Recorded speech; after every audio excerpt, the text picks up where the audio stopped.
answering your questions. I love doing that. I'm Dr. Carol, and thank you for joining me on this episode of Relationship Prescriptions. I get people asking me all the time what can sometimes be really hard questions around intimacy and relationships and sexuality, and I'm going to answer some of those questions here because maybe you are in a situation that one of these questions speaks to, and you can find this helpful. We're especially addressing really challenging marriages. I've got one or two questions from unmarried people. But most of what we're talking about in this episode is really hard marriage issues. If it seems like a marriage is ending, or if the sex in marriage is just really bad. And I'll have some thoughts, some responses, and I hope this is helpful to you also. This is one where I really hope that you check the notes. Check the links under this video if you're watching on YouTube. Check the show notes if you're listening, because for each one of these questions, I have a resource to suggest. Maybe that's an article or a free download or some online resource that we have that speaks to an issue that particular question brings up. So my comments here are necessarily time limited, but we want to help you even more. So this is one to really check the show notes, check the links, and take advantage of that for whatever of those resources speaks to your situation. This first question comes from, we'll call her Miriam. She says, I have had all 4 of the big A's: addiction, abuse, abandonment, and adultery in the last 13 of our 18-year marriage. I have fought on my knees for 8 months, praying for my husband's repentance and restoration and the healing of our marriage. My husband continues to choose his affair partner over our family, adding to it a serious drug and alcohol problem. I really don't want to divorce him, but he is adamant that he wants his freedom. I feel the Lord is releasing me from my marriage, but not from being family to my husband. Am I right? Well, first of all, Miriam, my heart goes out to you. How sad and tragic. That, I believe, is God's first response to you, is this is not the way it was intended to be. And deep grief, deep pain, and He is with you in that pain. But what do you do now? I do believe, and I believe this is scriptural, that there are times God releases you from a marriage. And you've listed the 4 big A's, which many people who are followers of Jesus would say are the big reasons. Paul would seem to indicate that in 1 Corinthians 7, where, my paraphrase, Paul says, if you have a spouse who leaves, especially if they're not a believer, let them leave. You're not bound. Now, if your spouse says they're a Christian and they try to leave, but they say they're a Christian, does it still fit? Well, the layers are complicated. They're really heavy. I believe a really important question to bring to Jesus is, what, Jesus, is your perspective on this situation? Jesus always sees the whole picture. He sees your heart, which none of us are perfect. So yes, there are ways you have played into whatever the situation is. He sees that. He sees your spouse's heart. He sees what led up to the situation that both of you find yourselves in. He also knows the future, and neither you nor I do. Only God knows the future. I believe that there is no cut and dry answer about when do you walk away. That has to be God releasing you in your heart from the marriage. And I do believe God sometimes does that. We do have the resource associated with this question is an article I wrote, How to Know If You Are Released from Your Marriage. There's also a comment at the end of your question that I really want to hone in for a second. And that's where you said God is not releasing you from being family to your husband. I just want to flesh that out for a second, because often in this kind of broken relationship, one of the people involved can feel unhealthy enmeshment, can be codependent. That word isn't used as often today as it was for a while, but where you determine your sense of well-being based on the other person's well-being. And you are holding on when it's really not the wise thing. There are times Jesus let people walk away. And when you say, he hasn't released me from being family to my husband, that may be true. And I certainly can't speak for God, but I just want to also let you know that there are times Jesus walked away and let someone walk away. It could be that is the level of release he is giving you. That doesn't mean you're mean, but when he releases you, you are free. You don't have responsibility in the way that I just want to caution you to be sure that you are not embroiled in unhealthy enmeshment. You need somebody to walk alongside this, alongside you in this. Make sure you have one or more godly people that can talk with you and support you and walk with you through this. Next question from Amelia. She says, I feel like my husband has no desire to be with me anymore. He threatened to leave me or kick me out and to be a mean husband till I left. I've caught him watching porn before, and he's always in the garage on his computer. I am so insecure and hurting.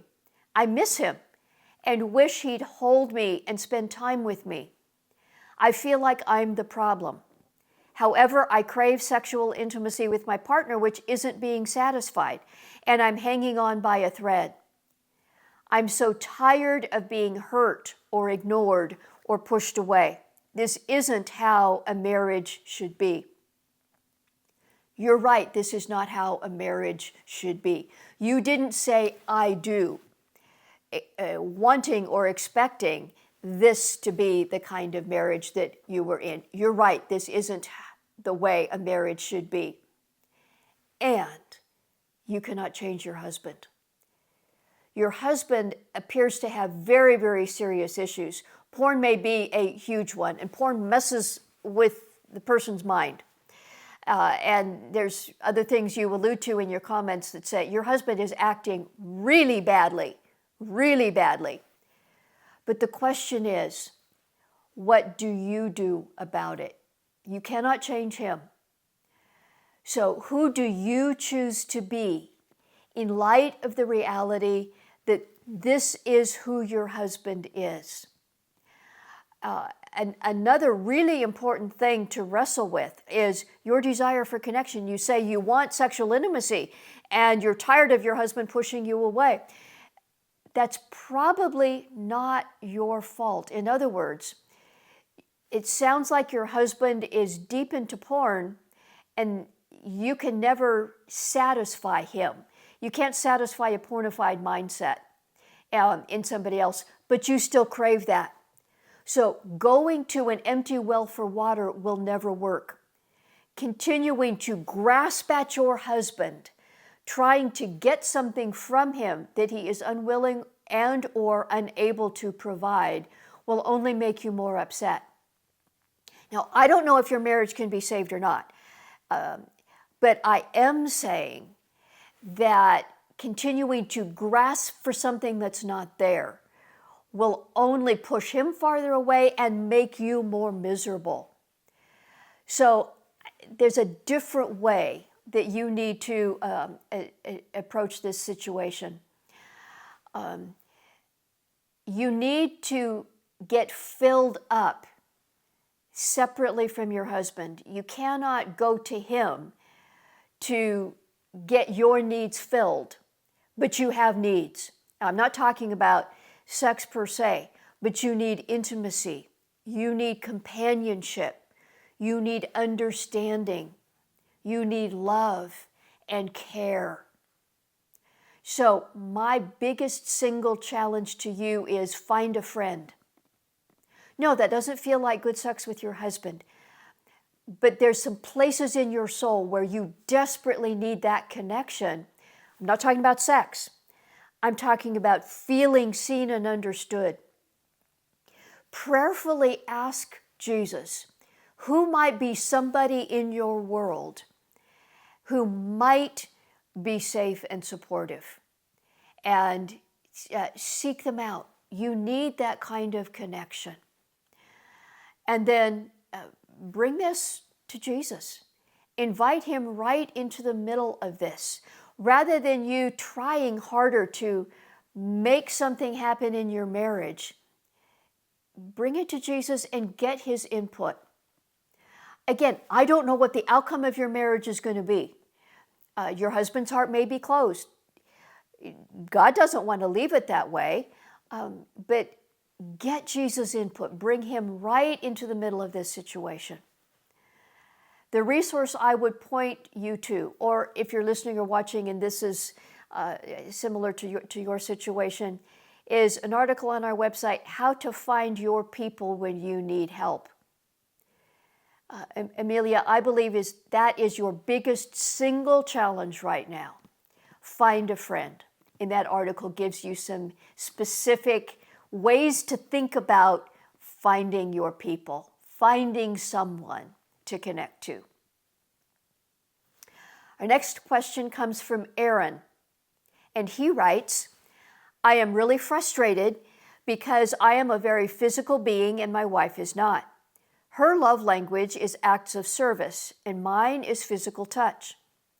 I try to do acts of service, and often we still don't make love. She says she likes to be romanced throughout the day, so she can have her mind ready at night. But then at times, she says I plan it out, and she would rather it happen spontaneously. I am frustrated. We don't have sex that often. She now says sex is a gross thing to her at times.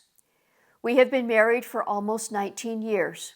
I understand things change, but it feels like she sends mixed messages and I am not fulfilled. Any thoughts would be helpful. Two things that I want to acknowledge. First, your frustration matters. Your heart matters. Aaron, your desires matter. God made you a sexual being, and this isn't beat up on Aaron Day or beat up on Men Day. Your heart matters. And marriage will not fulfill you. The purpose of marriage is not fulfillment. I understand that you're not fulfilled, but that is not the goal. I can't tell you how many married people I talk to, men and women, husbands and wives. Marriage isn't fulfilling me. That is not the point. And so I want to disabuse you of the idea that if you're not feeling fulfilled, you married the wrong person or there's something wrong in your marriage. Now, your marriage needs to get better, but this isn't for fulfillment. God designed sex and marriage to bring husband and wife together. And the purpose is not to fulfill one person. Sex and marriage isn't to gratify your individual desires. It's to bring husband and wife together. So my encouragement and counsel to you is touch your wife's heart before touching her body. Seek her, not an orgasm. Seek to connect with her as a person, and your wife will know the difference. Now, your wife may very well have issues that need some deep help, but I'm talking to you. So, Aaron, this is what you can do. Seek to connect with her heart before touching her body. That's a really, really big thing. Make sex about the relationship, not about your own personal fulfillment. And then here is a very practical and important recommendation. Talk about it. Now, it sounds like maybe you've tried to talk about sex, and it's good that you have, but I'm wondering if talking about it has been, I want more sex, what's wrong? I'm talking about a conversation, many conversations about you and her sitting on the same side of the table, so to speak, looking at the intimacy, the whole package of intimacy, sexual and otherwise, between you, and saying, let's talk about this and work together to make it better. So those conversations are things like, what helps you feel closer to me? What turns you off? What makes you want to move farther away? What arouses you? What are the feelings and emotions behind the whole idea of sex? You said that your wife says sometimes it feels bad to her. She's turned off. It's a gross thing. And I understand that may be a turnoff to you, but a healthy question is, I'm curious about what you mean by that. Seek to understand. Have some of those conversations. And then, if talking about it isn't helping, then you may need a third party. This is one of those kinds of things where getting some outside help can often be very, very helpful.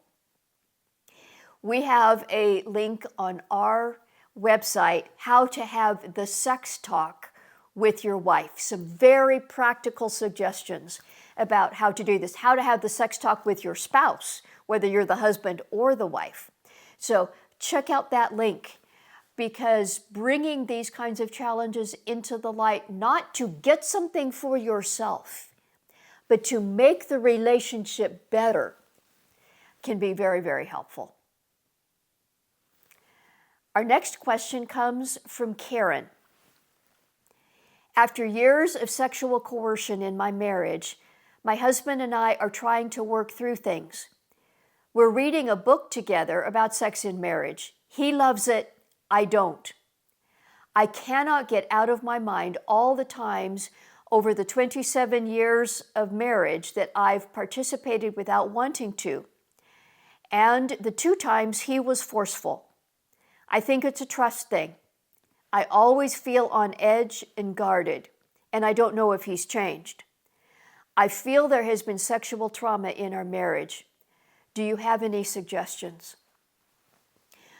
It does sound like there's been sexual trauma in your marriage if any of the sex has been forced.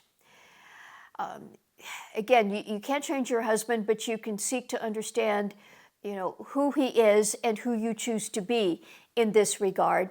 Let me just point out that doing sex out of obligation is a fairly common way that many Christian wives have engaged in their marriage, often out of wanting to do the right thing. They have gotten that message, whether it was said explicitly or not in the Christian church, and that has often yielded some great destruction, some deep pain and separation between husband and wife rather than bringing them together. God designed married sex to bring husband and wife closer.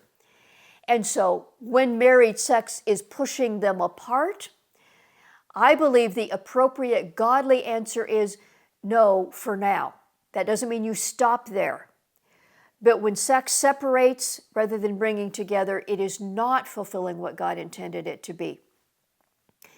How do you deal with the trauma and get closer to what God did intend it to be in marriage? One of the big things is going to be what I call grieving together.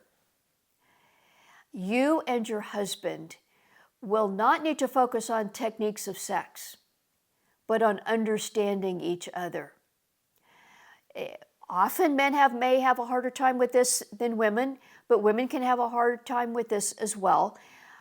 but it will require that first one and then the other of you bring things into the light about what you are truly feeling, not holding back, and experiencing your spouse seeing and understanding, especially for you having experienced some trauma. Your body, your nervous system will need to experience your husband feeling empathy for you, demonstrating empathy for you, and your fear, your pulling away. You will need to feel an invitation from him in your body rather than feeling objectified or forced. This will be a journey.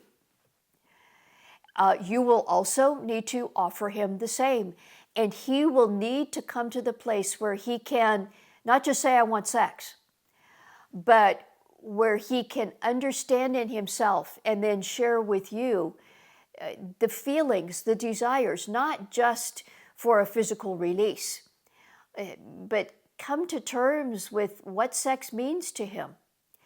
If he has engaged in porn, and that has been part of the objectification, he'll need to deal with that in his mind, which is a challenging journey for anybody, man or woman. But coming to sex out of a pornified mindset, even if it's in marriage, is destructive. So that will need to be challenged and worked through. There is a difference between obligation sex and offering sex as a gift. Especially for many women, this difference is really, really important. If engaging in sex today would be obligation and make me resentful and make me feel separated from my husband, that's a no for today. But I do believe it is appropriate and wise and godly that when my nervous system allows me to, I can offer sex as a gift. That's different than obligation. When I am able to offer it as a gift, it allows me to be able to enter in, me to find pleasure, and that can be a bonding between husband and wife. That difference can be helpful and important. And then, for you specifically, I might suggest soaking in the goodness of what God intended married sex to be. When your nervous system is ready and able, the Song of Solomon is a beautiful place for that. It begins with the woman's desire. This isn't just about pleasing your husband, this is about your goodness also. So to soak in that when you're ready. I would point you to the article on our website, which we have linked to in the show notes and under this video, 9 characteristics of good married sex for a Christian. And it describes what it should look like between husband and wife. So soak in that. A question from Hannah, who is an unmarried young woman, and she had communicated with me a couple times about her struggle with pornography, and we were helping her with some resources, and then she wrote this. She said, I had a slip and engaged in porn again. I knew what triggered it, but I didn't flee. I tried to remind myself that the Lord won't give up on me. Can I do anything else? Well, Hannah, I am thrilled that you saw the triggers, that you understood what drove you to that behavior that you know is not pleasing to God. Understanding your triggers can be wonderful because it allows you then to build a better escape plan. An escape plan, in part, is what you do when you feel triggered. So you have a choice at that moment. A trigger is more than just a single instant. There's almost always a buildup. So the earlier in that buildup that your escape plan can be put in place, the less likely you are to fall at the end. An escape plan also really needs to include how will you stay filled up. because when your soul is full, triggers are less powerful. Some in the 12-step community talk about HALT. Don't get too hungry, angry, lonely, or tired, because that's when you're likely to slip. So how will you connect with healthy people so that your needs for intimacy are filled up? How will you take care of your body with good nutrition and rest and exercise so that your body is in as healthy a position as possible? Dealing with your emotions. Find healthy outlets when you have bad feelings, other ways to process negative emotions that we all experience. That is part of your escape plan. And then there's 3 C's that I want to point you to. Stay clean, stay connected, and stay consecrated. Stay clean. We live in a world with lots of incoming dirty messages. Now, I don't mean sex is dirty. I mean the way sex is portrayed in so much of our world often is dirty. So what are you allowing into your mind? How are you making a choice about the incoming images, pictures, messages? You may have to stay away from certain situations, away from certain kinds of media, away perhaps from even certain interactions with certain people that just bring up those triggers. So think, what in your world might you need to say no to stay clean? Second, stay connected. You need people. If you've been listening to Relationship Prescriptions at all, in other episodes, you know how often I come back to this principle. You need people. Staying connected can be hard. I don't do this easily. I myself have to proactively exert energy to stay connected. But that kind of healthy seeing and being seen, knowing and being known is critical so that you are not as vulnerable, so that you have people to help you get up once you fall down. And then stay consecrated. Consecrate your sex life to Jesus every day, if that is what your challenge is in this season of life.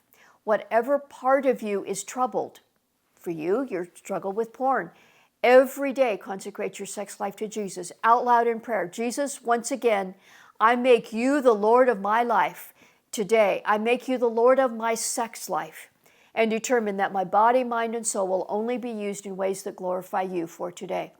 Do that every day. There's an article on our website, The 3 C's of Growing in Sexual Wholeness. That link is under this video or in the show notes. I would also point you to our free download, a 5-part prescription for sexual healing God's way.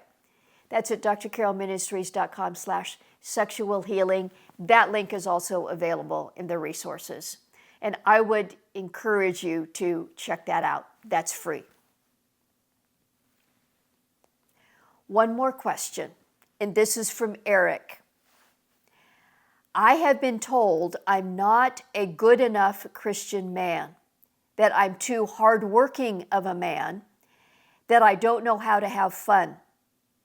After 25 years of marriage, my wife says she doesn't know why we married. She says God has told her to separate again. Last time she left for 3 weeks and then came back. But this time she has moved into a new place. I feel like God is telling me to let her go. But then the fear of losing everything stops me. I'm so confused. Well, Eric, my heart grieves with you. This is hard, hard, hard, hard. I do want to encourage you not to make decisions out of fear. You mentioned fear of losing everything. That fear isn't totally illegitimate, but don't make decisions out of that. If you do stay in fighting for your marriage, which I'm going to encourage you to do here in a second, don't do that out of fear. God does not use fear to drive you, and decisions out of fear are not usually the healthiest ones. So don't make a decision out of fear. You are not yet out of this marriage. So I do want to challenge and encourage you to fight for your marriage. You will want to look back and see that you did all that was in your power to do in fighting for your marriage. One of the important pieces of that will be to look at the world through your wife's eyes. Now, your wife may be not hearing God correctly and making incredibly unwise decisions. However, take the high road in making the effort to look at the world, including your marriage, through your wife's eyes. That is one of the perspectives you will need to make healthy decisions going forward. What's it been like to be married to you? What has her experience of you been like being married to you? Now, that doesn't excuse sins that she may have and be committing, but this is looking at what do you have ability to do something about, and that is you. So what has it been like to be married to you? And then ask Jesus his perspective. Bring him right into the middle of this. We have an article, 5 Ways to Pray About Your Troubled Marriage, that I believe is an important series of questions to ask Jesus about. That there's 5 different questions there to bring to Jesus and wrestle with him about. Jesus' help is one thing to pray. But then step back, ask him questions, and seek his input, because he's got the perspective that you need. One of those really important questions is, Jesus, who do you need me to be to my spouse in this season? Who are you calling me to be? It may be take your hands off so that God can do his work. It may be extending grace and love. It may be doing some very hard work so that you can change, so that your spouse can see a difference in you, not based on what you say, but on who you are becoming that's different. That's possible. It may be setting some boundaries. That question in itself is one that can take some wrestling and work. Lord, who are you calling me to be to my spouse in this season? And one last resource that I would point you to is our Fully Alive Marriage course, fullyalivemarriage.com. That's a 10-week or 10-module video course that helps you understand what goes into a healthy marriage and how to change things if it's not. Now, you can't vote for your spouse, but many people that I have worked with who have gone through this course have found it so helpful in understanding how their own activities and mindset and behavior can change things, regardless of whether or not your spouse is on board right now. So check that out, fullyalivemarriage.com. And then one last resource that kind of applies to all these scenarios and all these questions. We need intimacy. God created you and me, every human being, with a need for intimacy. Evil messes that up, and we get deeply wounded. The ways that all of us try and cover that up or find fulfillment or connect in some way often ends up causing more pain. Whether that is sex aversion, in other words, you hate sex because of stuff that's happened to you, or messages you've heard, or maybe acting out in certain sexual ways, or betrayal in marriage, deeply wounded in the places of your heart that are most tender. It's often helpful to get some outside help for that. And I want to ask you to consider our intensives. This is 68 hours to change your life. Coming to a safe place, beautiful, safe place here in Central Texas, in a small group setting, all-inclusive experience to unpack some of the hard places in your story that maybe you haven't had a place to unpack before, and to experience Jesus coming into the middle of your story. And that's when everything changes. The individuals who have come through our intensives have expressed such freedom and wholeness and hope for the future, and just getting past some big roadblocks in their lives and relationships. So I would encourage you to check that out. drcarolministries.com/incentives. And you'll find that link also in the show notes or under this video. Well, you've heard some of the questions that I get asked. These are real questions that I've gotten. These are just within the last month, and they're not all here, but these are representative. You can ask me a question too. If you're watching, you can leave a link under this video. You can all go to our website, drcarolministries.com, use the contact page there, and leave me a confidential question there. That comes directly to me, and I love hearing from you, and I respond personally. Thank you for being with me on this episode. I love answering your questions. Feel free to send me more questions, and we'll do this periodically where I answer some of your questions here in this format. And until next time, may God bless you.